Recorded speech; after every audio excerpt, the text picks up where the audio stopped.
All right, let's dive into the stunning collapse of a company that was, not too long ago, an undisputed king. I mean, how does a giant like this fall so far, so fast? We're going to dig into it. Okay, just look at this number. We're talking negative 12.5 billion yuan. To put that in perspective for you, that's around 1.7 billion US dollars. And this is the loss that Konka, yeah, that Konka, the electronics brand we all know, just announced for its 2025 fiscal year. It's a number so big it's almost hard to wrap your head around. And get this, it all happened in just 1 year.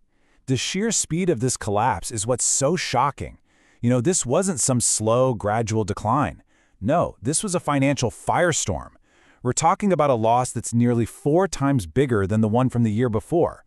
It's like the company just went into an absolute nosedive. So you gotta ask, right? How did China's former TV king, a champion of the market, end up here on the very brink of collapse? That's the big mystery we're gonna unravel today. Okay, so first up, a shocking 12.5 billion loss. Let's really try to understand the scale of this financial meltdown. I mean, these are the numbers that just stunned the market and left 140,000 shareholders completely reeling. So when the annual report came out, it was just a laundry list of disasters. The net loss just skyrocketed. Revenue kept sliding. And of course, investors panicked, right? The stock price just plummeted by almost a quarter. Now, the company's net assets are in the negative, which is a huge deal. It means they're facing a very, very real threat of being delisted, basically kicked off the stock exchange. But you might be wondering, where did this absolutely massive loss even come from? Well, here's the crazy part. Over 11 billion of it happened in just the last 3 months of the year. That's a huge red flag for analysts. They call it a financial big bath. It's basically when a company, usually with new management, decides to write off all the bad stuff at once. Just rip the Band-Aid off, get all the bad news out there, and try to start with a clean slate. Right, so now we're on to the downward spiral. Because a disaster this big, well, it just doesn't happen overnight. The warning signs were there, and they've been flashing for years. And this chart, wow, it really tells the story, doesn't it? Look at 2021, they barely squeaked out a small profit. But then it all just tipped into the red. And it wasn't just a small loss. They went into an absolute free fall. The losses didn't just grow, they literally exploded, leading to that historic, massive loss in 2025. And here is the engine behind that collapse: just crippling debt.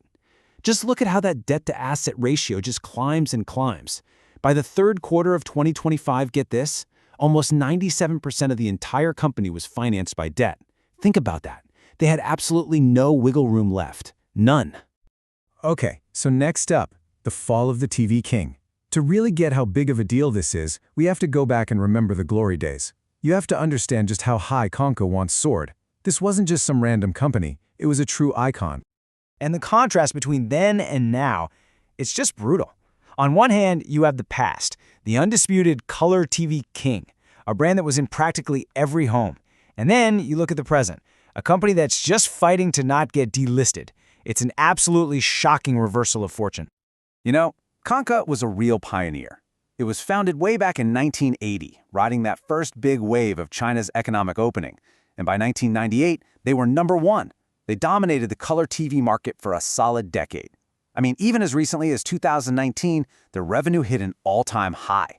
But as we're now finding out, the cracks in the foundation were already starting to show. So what went wrong? What was the root cause of all these gambles, failures, and debt? How did their core business collapse like that? Well, it's really a story of a business that was decaying from the inside, coupled with a string of really bad bets. Okay, this number right here, this is the heart of the problem. Negative 66%. That's how much the revenue from their main business, color TVs, shrank in just 10 years. Their crown jewel was gone. Why? Because newer, faster competitors just outplayed them. They completely missed the boat on the shift to smart TVs. The market changed, and Konka just didn't. So with their main TV business circling the drain, what did management do? They scrambled. They started jumping into all these wildly different areas: real estate, semiconductors, mobile phones, you name it. But these weren't smart, strategic moves. They were desperate gambles. And guess what? None of them paid off. All they did was burn through a ton of cash, take focus away from the real problems, and just pile on more and more debt.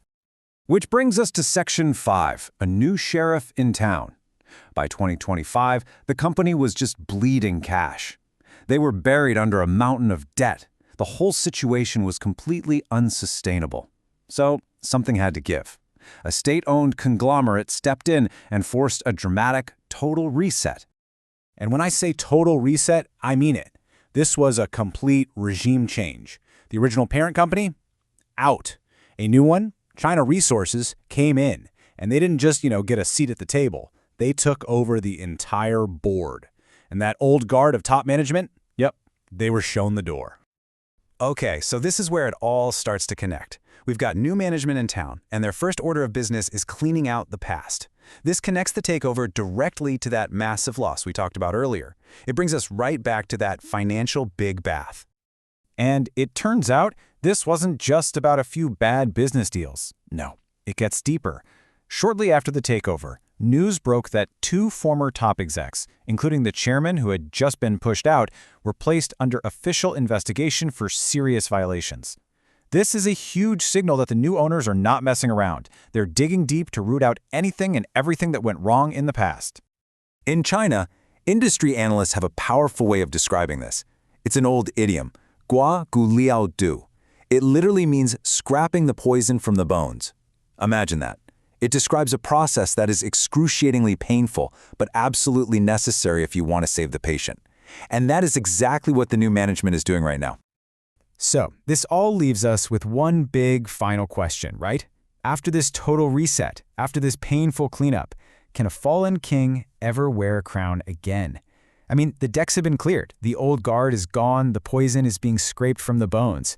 But with its main business in ruins and its reputation shattered, can Konka, the former TV king, actually recover? One thing's for sure, the road ahead is going to be tough.